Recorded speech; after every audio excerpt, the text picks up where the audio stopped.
Dios le bendiga, amado pastor. Somos del grupo 28 y en esta oportunidad queremos exponer el periodo intertestamentario. Quiero dejar a nuestro hermano Pedro con lo que sigue. Yo le vendría a decir, con relación al imperio persa, pues una historia bajo gobierno de Ciro el Grande, pues se caracterizó bajo una política de tolerancia y respeto hacia los pueblos que había conquistado. Es por eso que él le permitió que pueda conservarse el lenguaje, toda tradición y costumbre, identidad de los pueblos, ¿verdad? Entonces, en esta oportunidad, Ciro pues permitió que Judea no haber sido exiliado ahí en Babilonia, pues, y que él lo conquistó, pues permitió que ellos regresaran a su pueblo y de esa manera puede reconstruir el templo y la ciudad de Jerusalén. Es por eso que Judea, ya establecido, pues fue considerado como una provincia del imperio persa, donde ahí, bajo su religión y costumbre, pues eran autónomos y eran independientes, ¿verdad? A ese tipo de costumbres que ellos tenían. Y ahí donde ellos pasan por diferentes reyes, ¿verdad? Entre 430 y 332 antes de Cristo. Ellos también permitieron, estos reyes, donde haya también esa bonanza, ¿verdad? Que ellos puedan seguir sus costumbres y tradiciones en forma cotidiana. A continuación, nuestra hermana Ruth. Amén. Gracias, hermano. Por mi parte, vamos a hablar sobre el Imperio griego o el helénico. Siguiendo. Eh, Podemos ver de que el gran conquistador fue Alejandro Magno, fue quien impuso lo que es el helenismo y también la Septuaginta. El helenismo son, hermano, el siguiente.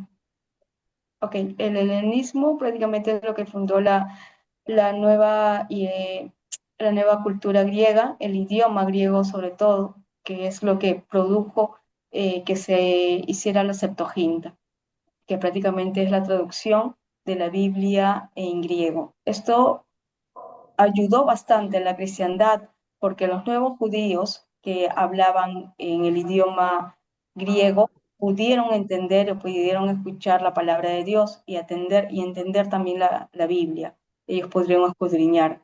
El helenismo también fue una parte crucial en que abra puertas para la llegada de Jesucristo aquí en la tierra.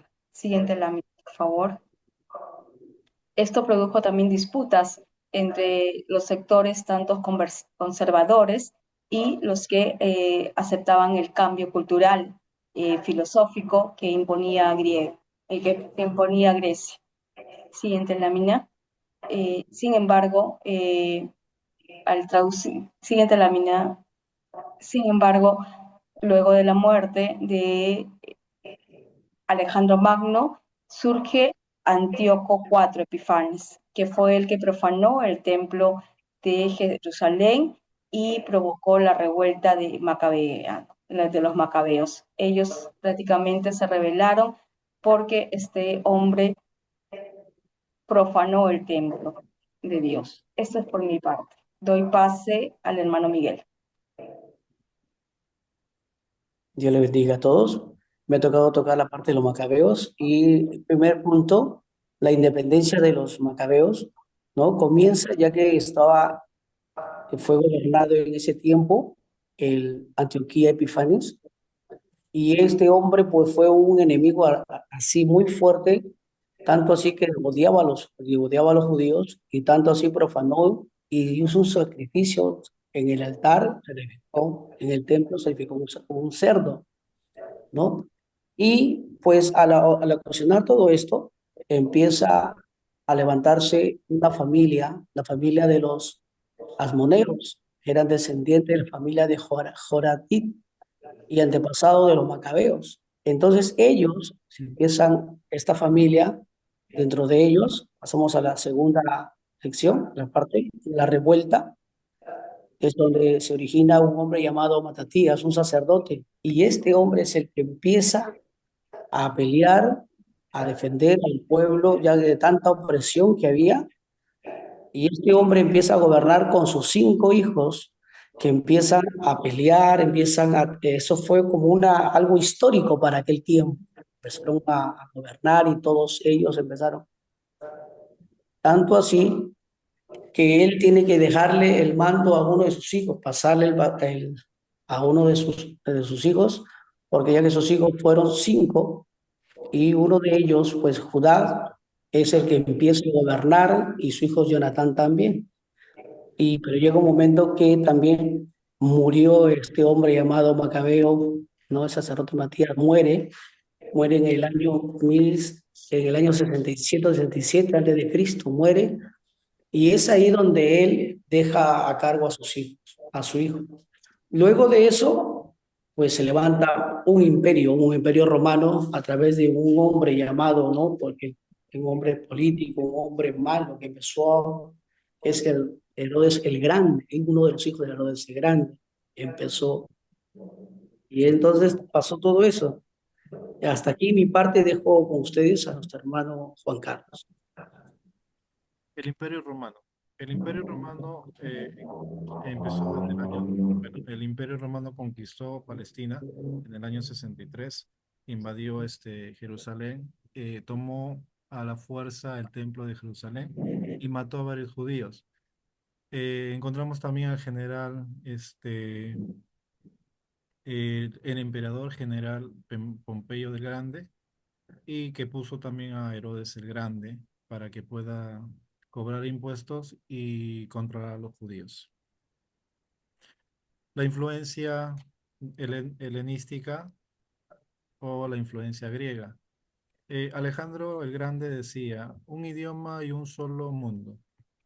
Habla de referencia al idioma griego. Aunque los romanos controlaban todo el gobierno político mundial, pero el pensamiento y el idioma se ejercía en el idioma griego. Idioma de los evangelios, el idioma griego koiné. Los evangelios fue escrito en el idioma común, en ese entonces era el idioma griego, y los apóstoles también predicaban en el idioma en ese tiempo, y no necesitaban intérpretes. La influencia de la Septuaginta. La palabra koiné quiere decir, el griego koiné quiere decir común, y la Septuaginta fue escrito por 72 eruditos, eh, que en ese entonces tradujeron el Pentateuco. En esta parte quiero dejar a nuestra hermana Olga. Dios le bendiga, pastor. Hoy vamos a hablar acerca de los grupos políticos. En ellos tenemos primero a los celotes, que eran considerados como nacionalistas extremistas. Eran rebeldes al gobierno romano, pues estaban en contra de ellos. Eran considerados como los más bárbaros en aquellos tiempos.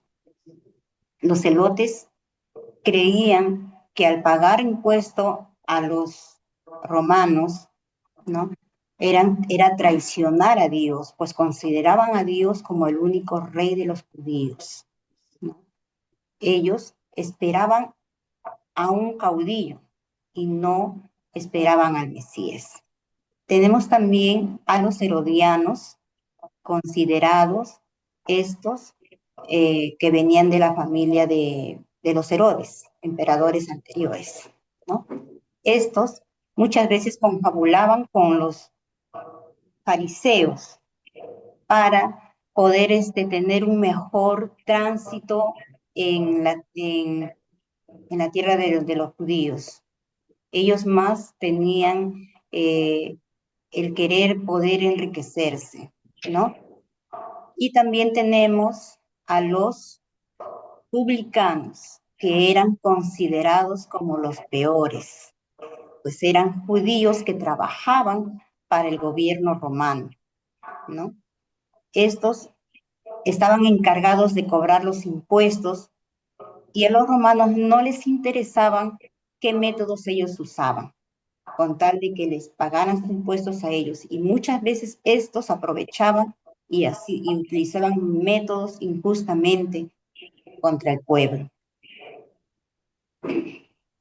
Ellos, muchas veces fueron expulsados de las sinagogas, pues se les consideraba como los más peores judíos. Hasta aquí mi parte. Dios les bendiga. Amén, amado pastor. Esta es la exposición. Que el Señor les bendiga.